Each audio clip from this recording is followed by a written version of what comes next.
शुरू करते हैं। तो पार्ट 3 की शुरुआत में हम एस्केल और उसके चेले को देखते हैं, जो बेबीलोन की इन्वेस्टिगेशन करना स्टार्ट कर देते हैं ताकि वो उसे जल्दी ठीक कर सके और उसके काम न करने का कारण पता लगा सके। इसी बीच हम सुन और मिलियो को देखते हैं, जो एक दूसरे को तसल्ली दे रहे होते हैं क्योंकि बेबीलोन का वार्प गेट खराब हो गया था, जिस वजह से सुन घर वापस नहीं जा सकता था। वहीं दूसरी तरफ मिलियो की गलती की वजह से उसके डैड की मौत हो गई थी। लेकिन उन लोगों की परेशानियां यहीं पर खत्म नहीं होती हैं, क्योंकि किंग डेल्जियन के मरने के बाद से एंडोरा का सारा किंगडम कियोस में चला गया था, जहां पर एंडोरा के नोबल्स ने जूजियन और आम लोगों पर हमला कर दिया था ताकि वो उन लोगों को अपना गुलाम बना सके। जिस पर डेमेंट्रियो अपने साथियों के साथ कैपिटल जाने की तैयारी करने लगता है, जहां पर सुन और मिलियो भी उन्हें ज्वाइन करते हैं ताकि वो बेबीलोन के बारे में थोड़ी इन्फॉर्मेशन हासिल कर सके। जिसके बाद वो कैपिटल जाते हैं, जहां पर हर तरफ क्राइम हो रहा होता है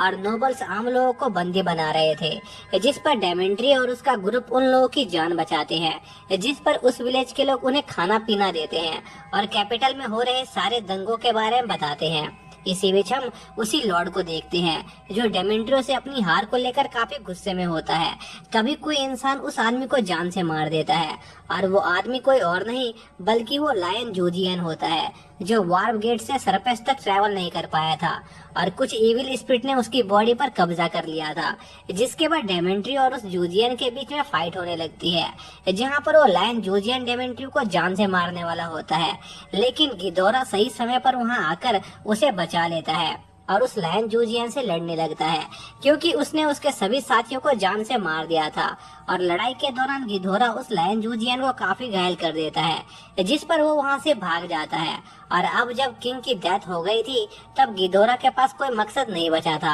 इसलिए डेमेंट्रियो गिधोरा को बुराई के खिलाफ लड़ने के लिए उसकी टीम ज्वाइन करने को कहता है, जिस पर वो मान जाता है। इसी बीच एस्केल और उसके चेलों को पता चलता है कि बेबीलोन बिल्कुल ठीक है, पर अर्थलिंग ने सरपस पर जाने वाले रास्ते को ब्लॉक कर दिया है, जिस वजह से वार्प गेट ढंग से काम नहीं कर रहा है। जिसके बाद एस्केल मिलियो को बुलाता है और उसे बताता है कि उसके फादर बेबीलोन को ठीक करके अर्थ पर जाना चाहते थे ताकि वो किसी से मिल सके, पर एस्केल ये नहीं जानता था कि आखिर वो इंसान कौन है। जिस पर डेमेंट्रियो मिलियो के डेल्जिन के सीक्रेट जानने और उसके रियल फादर की मौत का पता लगाने में मदद करने का वादा करता है। और सुन मिलियो और डेमेंट्रियो कैपिटल की ओर निकल जाते हैं और किंग डेल्जिन के कैसल पर जाते हैं, जो कि किंग डेल्जिन की मौत के बाद से खाली पड़ा हुआ था, क्योंकि किंग डेल्जिन की मौत के बाद आधे सोल्जर्स लौटकर वापस कैपिटल नहीं आए थे। इसी बीच हम एस्केल और उसके चेले को देखते हैं, जहां पर एस्केल अपने सीनियर से मिलने आया होता है ताकि वो बेबीलोन के पैसेज को दोबारा खोलने का रास्ता पता कर सके।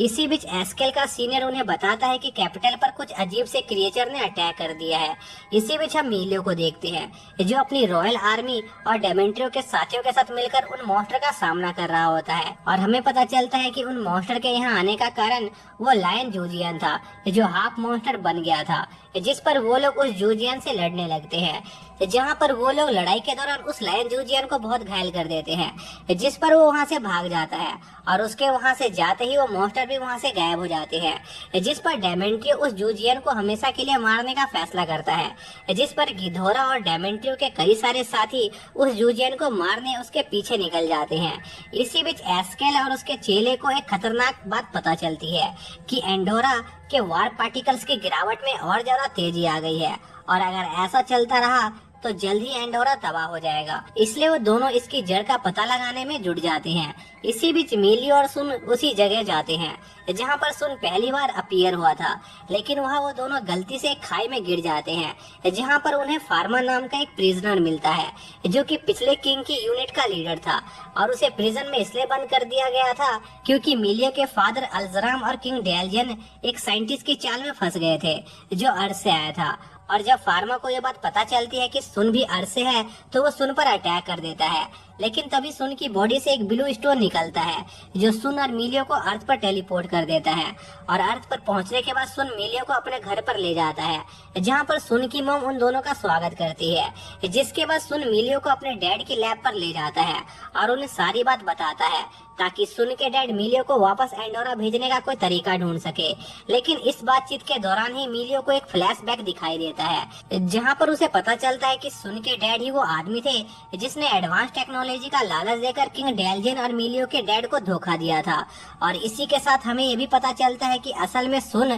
किंग डेलजियन का बेटा है, जिससे एसंगा ने बचपन में किडनैप कर लिया था, क्योंकि उसकी वाइफ के बच्चे की डेथ हो गई थी। और यह जानकर सुन और मिलियो दोनों काफी शॉक होते हैं और उन्हें यह बात भी समझ आ जाती है कि आखिर किंग डेलजियन अर्थ पर ट्रैवल करने की कोशिश क्यों कर रहे थे।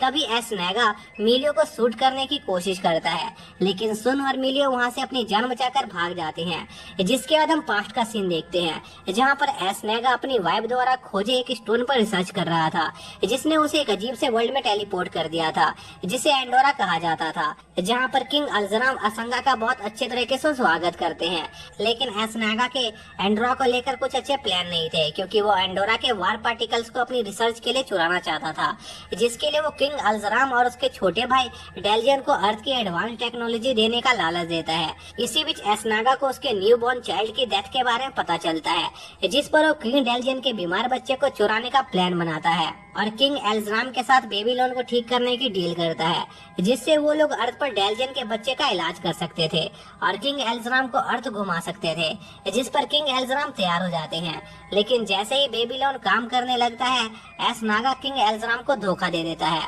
और उन्हें जान से मार देता है। जिसके बाद हम प्रेजेंट का सीन देखते हैं, जहां पर मिलियो और सुन के गायब होने की खबर हर जगह फैल चुकी होती है, जिस पर डेमेंट्री और उसके साथी उन्हें खोजना शुरू कर देते हैं। वहीं दूसरी तरफ मिलियो और सुन एसनागा के पुराने वर्कशॉप पर जाते हैं, ताकि वो एंडोरा से चोरी हो रहे वार पार्टिकल्स के बारे में कुछ पता लगा सके, जहां पर उन्हें पैराब्लू टेक्नोलॉजी के बारे में पता चलता है, जो एसनागा के हार्ट में ट्रांसप्लांट था। असल में पैराब्लू एक स्टोन था, जो किसी ऑब्जेक्ट या ह्यूमन को एंडोरा और अर्थ के बीच में ट्रेवल करने की पावर देता था। और इस इंफॉर्मेशन को जानने के बाद सुन और मिलियो को लगता है कि उनका एसनागा को रोकने का प्लान काम कर सकता है। इसी बीच एंडोरा में एस्केल और उसका चेला सभी को पैराब्लू के बारे में बता रहे होते हैं, जिससे वो लोग दोनों रिलैम के बीच में ट्रेवल कर सकते थे। लेकिन पैराब्लू को एक्टिवेट होने के लिए ह्यूमन हार्ट बीट की जरूरत होती है। इसी दौरान एसनागा सुन को उसकी तरफ करने की कोशिश कर रहा होता है, पर सुन इससे साफ इनकार कर देता है, क्योंकि वो एक दुनिया के भलाई के लिए